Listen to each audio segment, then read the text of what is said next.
Actually, I'm going to take a question next because it's kind of a good segue into my favorite topic, which is food. Yay! Okay, so Gardner Fox, I don't know if that's your actual name, but it's really awesome. Cool. Has asked us, what are the top 5 most popular and top 5 least popular pizza toppings in Italy? We knew pizza would have to come up. Right, of course. Well, I know so Naples, which we'll probably get to, also called Napoli, very kind of grungy, dirty, very heavy mob influence still existing there, but pizza, oh my god, that is the birthplace of pizza. And I would say popular toppings I saw, I mean, cheese, obviously, different kinds of cheese, capers, I saw a lot. I don't really see that here at all. Basil, right. I don't see that a lot here. Anchovies also, which is, not as popular here, but great flavor. What else? Let's see, definitely the cheeses, basil. They kind of keep it pretty classic. I wouldn't say I saw, bacon or this sort of stuff we do. Yeah. Did you ever see Hawaiian pizza? No. Okay. No, I don't think so. I had to ask. Yeah. Let's see.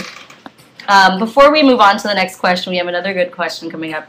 We were going to talk about food a little bit because something called the slow food movement began in Italy, and I'm just going to read the really cookie cutter definition that I found online, and then we can talk about it in actual This is important. This is something that has followed me through back to America, and I hope everyone... America is the home of fast food. Exactly. So this is kind of in counter to America, I think. Right, I think it definitely. Slow food movement. The official definition that I found on Wikipedia, bless its soul.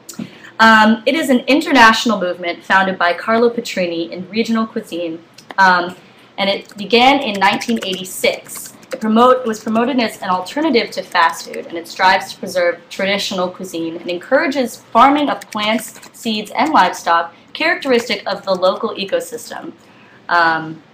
So maybe you can say that in plain English.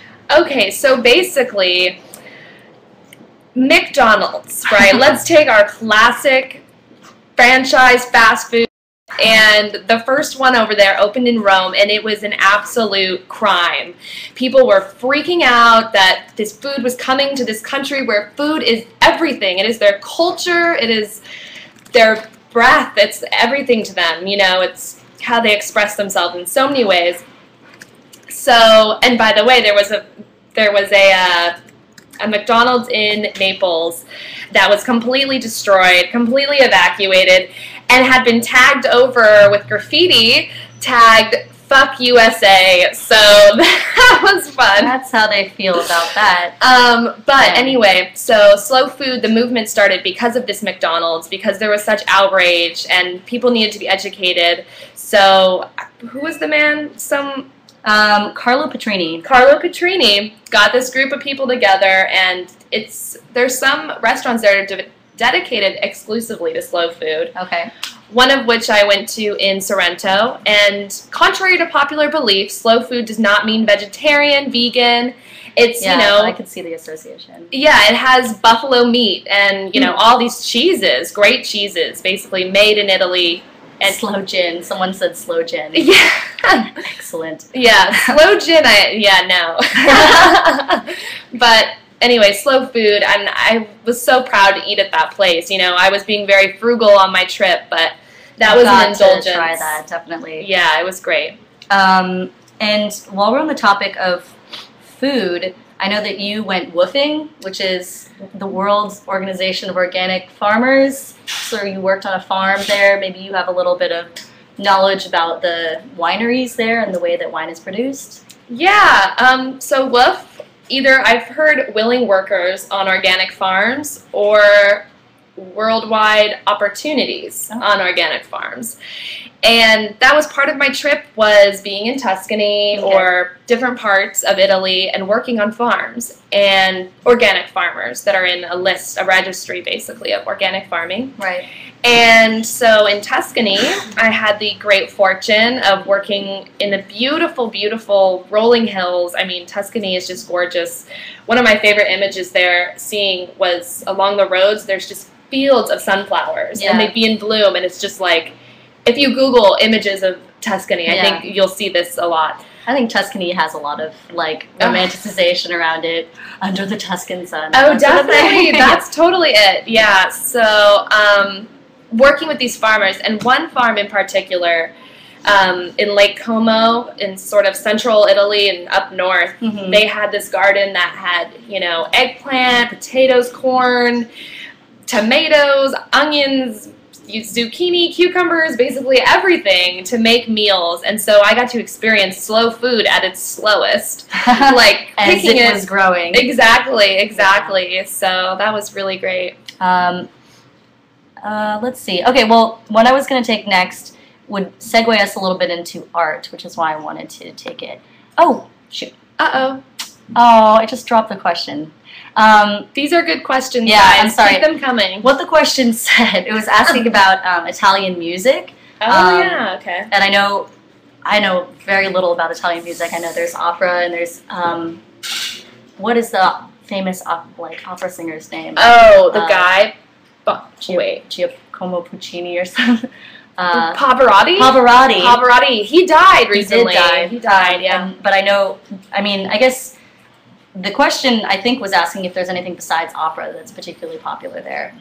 You know, I feel like I should know more about this, but I think because of the sort of busyness of the trip, music became somewhat secondary. Did they play a lot of Western music when you went out and stuff? No, I didn't really hear that so much. You know what song really was the soundtrack for the trip for me, which was funny, and I fell in love with it. I was hearing it in every country.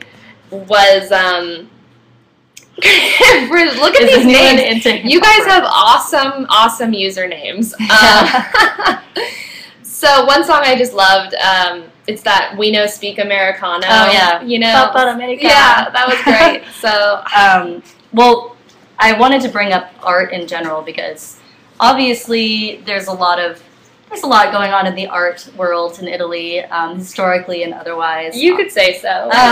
You could say so. I mean, clearly, Renaissance painters, we've got Botticelli, Leonardo da Vinci, Raphael, and da Vinci actually was also, you know, a scientist, and in his league is Galileo Galilei, who one has the coolest name in history. Coolest name, I love that. And two helped sort of spur the scientific revolution and the Copernican revolution, and, you know, the world doesn't revolve around us. That whole paradigm shift in history. All of that started there. It's pretty incredible. It is. And then literature-wise, since I'm a little bit of a literature geek, I wanted to bring up Petrarch, who invented the sonnet. I mean, how many people can say they did that?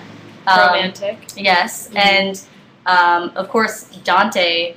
I didn't realize this. I knew that he was incredibly important and sort of a foundational writer and poet, but I didn't realize that he established the basis of modern Italian. Like, the language was defined by a poet. I didn't realize that. Yeah, I think I did. Wait, was that Dante? That was Dante. Right, okay. I didn't realize that he actually, as a poet, he actually just established the language. I didn't know that. I think I learned that while I was there. That's pretty incredible. They have a big statue of him in Naples, actually. Oh, okay.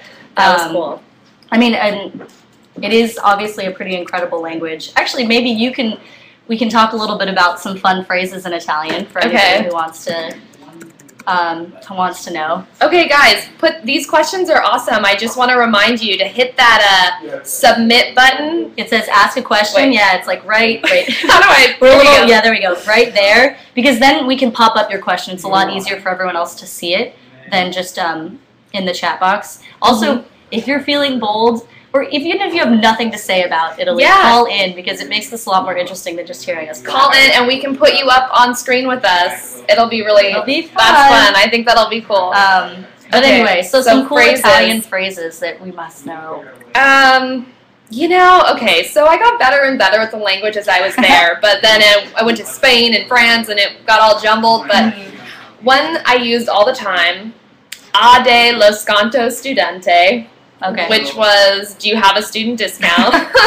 So important. It was so important. That saved me so much money. And, you know, my friend didn't really want to learn much Italian because they do speak English pretty well with you for the most part, especially in the major cities. Yeah, I imagine. But to speak like them is, you know, saying something. Let's see, what else? Dove this, dove that, dove just... What does dove mean? Dove just meaning where. Like, where is this? Another one everyone says. I was wondering, because I would hear people say allora or allora, and I would try to look it up, and I wasn't getting it because I think it's like a kind of slang. Colloquial term. But they would just say allora, kind of like how we say like or so, you know, exactly. So cool. allora, Allora. that was a good one. And it's va way bene. prettier than, you know. Right, exactly. It's so pretty. That's the thing. Their language is beautiful. Okay, so...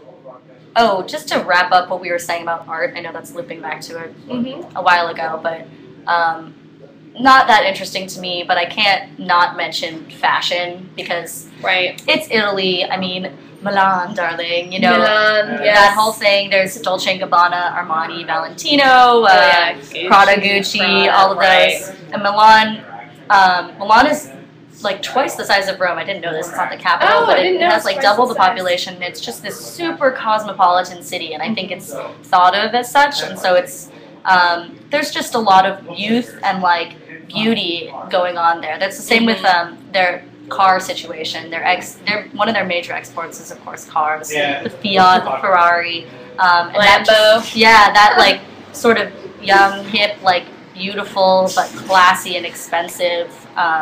World that I feel like a lot of people really glamorize about Italy is definitely an interesting part of it, but I feel like, you know, people who actually go there are like, there's that.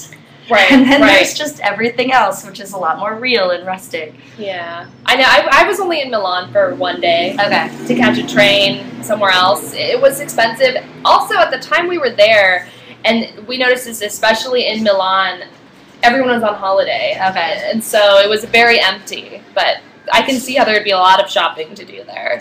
Let's see. Yeah, this one's funny. For you, Alex. Any European guys attempt to court you in the romanticized, cliched fashion American media portrays?